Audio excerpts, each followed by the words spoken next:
Hi everybody, this is Stuart Schlossman, MS Views and News and Stu's Views and MS News.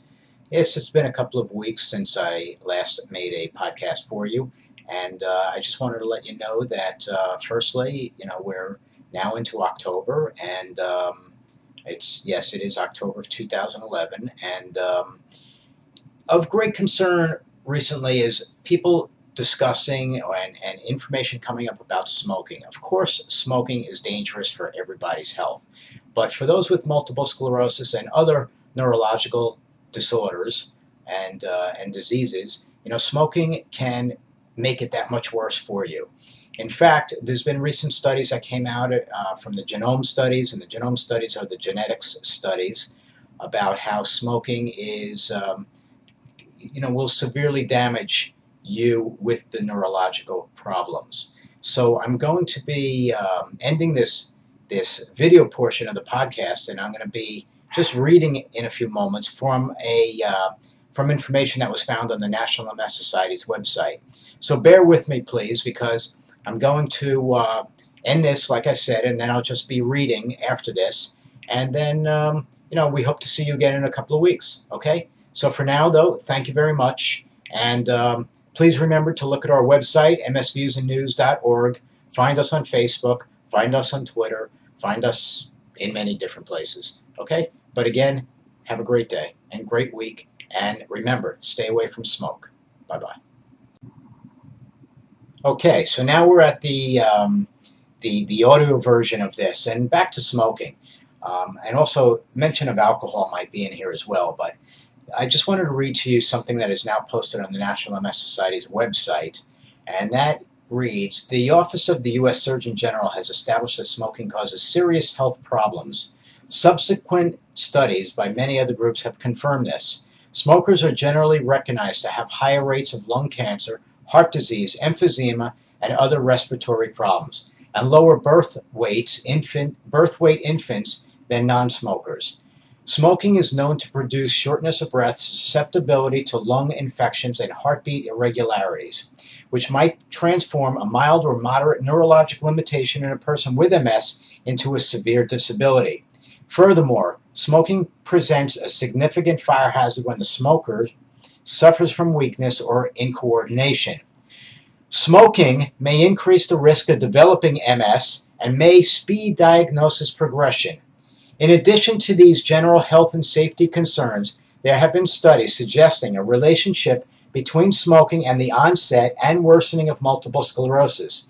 In a study of a Norwegian study published in Neurology in 2003, the risk of MS was significantly higher among smokers than among those who had never smoked. A 2005 paper in the journal Brain supported the link between smoking and the risk of developing MS, and suggested that smoking may be a risk factor for transforming a relapse-remitting clinical course into a secondary progressive course. Now, in my own wording, I know that genetic studies were recently released, and they spoke of how there is now a link between smoking and multiple sclerosis, and of course vitamin D and multiple sclerosis. So even though these articles that are published here on the National MS Society's website dating back to 2003, we now see that these genetic studies that were just reported in recent months to now showing the significant onset as well to those with multiple sclerosis. For those that follow me on Facebook, recently I put out information, I made a status report asking how many of those of us with MS had parents that smoked? Excuse me a minute. And many responded that yes, their parents smoked. So I'm wondering what I personally am wondering. I mean, this is not scientifically discussed anywhere, but I personally am wondering how the smoke from our parents may have related to us having multiple sclerosis. I think that this subject should be further looked at.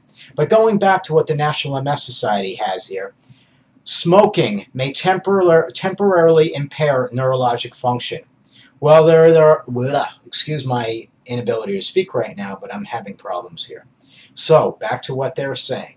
While there are no large placebo-controlled studies on the effects of smoking on MS symptoms, a small uncontrolled study was published in 1987.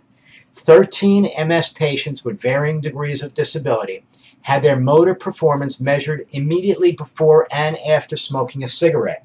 11 of these patients showed a temporary deterioration in muscle strength or coordination immediately after smoking. These results are based on uncontrolled observations of a very small group, and no definitive conclusion can be drawn from them.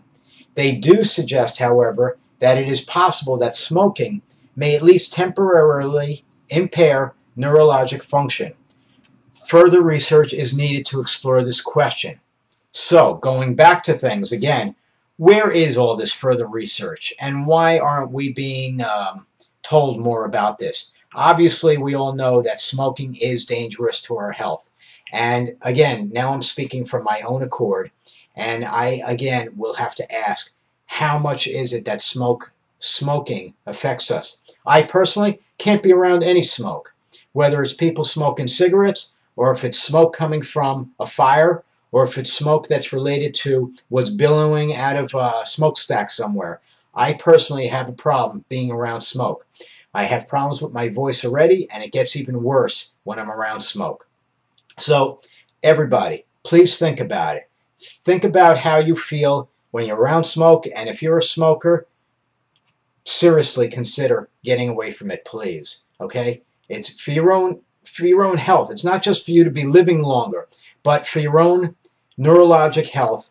You need to try to control what's going on and not get worse. So before I continue, getting on with other things here of my own, me speaking, I just want to end this and say thank you again for listening, and thank you again to our sponsors of MS Views and News, and for all who follow us on Facebook, Twitter, LinkedIn, and of our blog. Sorry again for the problems that I'm having here in speaking today, but this is my own neurologic problems. Have a great day, everybody. Bye-bye.